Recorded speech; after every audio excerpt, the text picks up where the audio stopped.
Welcome to Street Rodding American Style. We travel all across the United States, tapping the minds of those who build and own street rods to find out what they did and why they did it, and pass that information on to you to help you build your own street rod. Today, we're in Burns, Kansas for the Route 77 Car Show. A great turnout of cars and people. And along with all those cars in Burns, you're not going to want to miss today's segment on Street Rodding Garage. As always, we have one of the top experts in their field to show you what's new and what's happening in street rodding. That's all next on Street Rodding American Style. Support for Street Rodding American Style is provided in part by BG Products Incorporated. BG Products Incorporated is dedicated to making vehicles last longer and perform better in the meantime. In shops all over the world, BG Products serves the driving public with innovative products and proven programs of automotive maintenance. More information can be found at bgfindashop.com.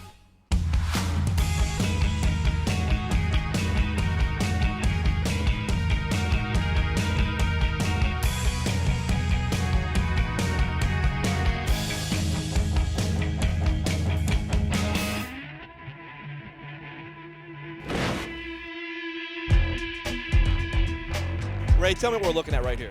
What we got here is a 60 Chevrolet Impala, two-door sedan. The car originally was a four-door sedan. We sectioned it, took about 3 foot out of the middle of it, put it back together. We set the car on a Nova subframe, built the rest of the frame out the back, put a forward and air 9-inch rear end under it, and basically started out going to be a street driver, and the farther we went, the more high performance stuff we put in the car, and pretty soon we got to the point where we don't get to drive it as much as we'd like to.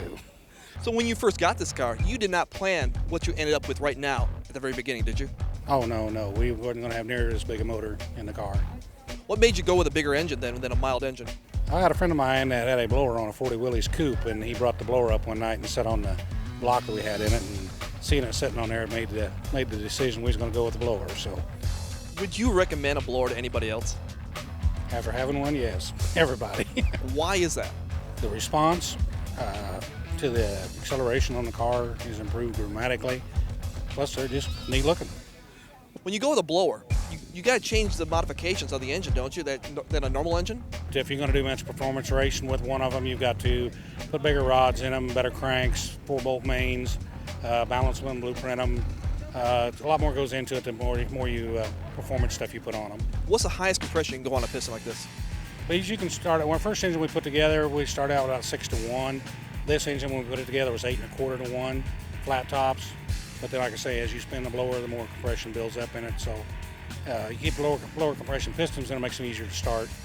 What kind of carburetors do you have, and what size do you have on this? Both of these are Carter's 650s. You can run all different kinds of carburetors on them. That's just a choice that I went with on them. And what'd you do with the transmission? Transmission is a turbo 350 with a shift kit in it. I also have a 3500 stall converter in the car. When you put this car in gear, do you feel you got to keep your foot on the brake before you let it go?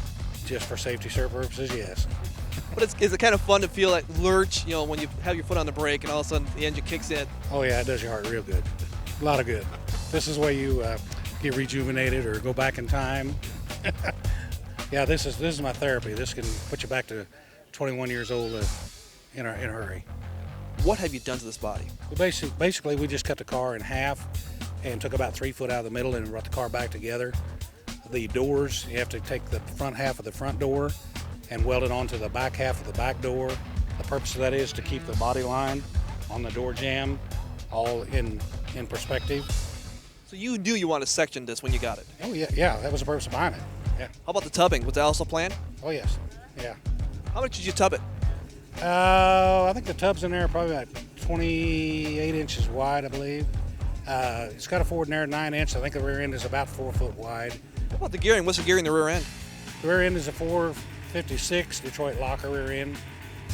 So you're humming down the road at some high RPMs going down to 55 miles an hour, aren't you?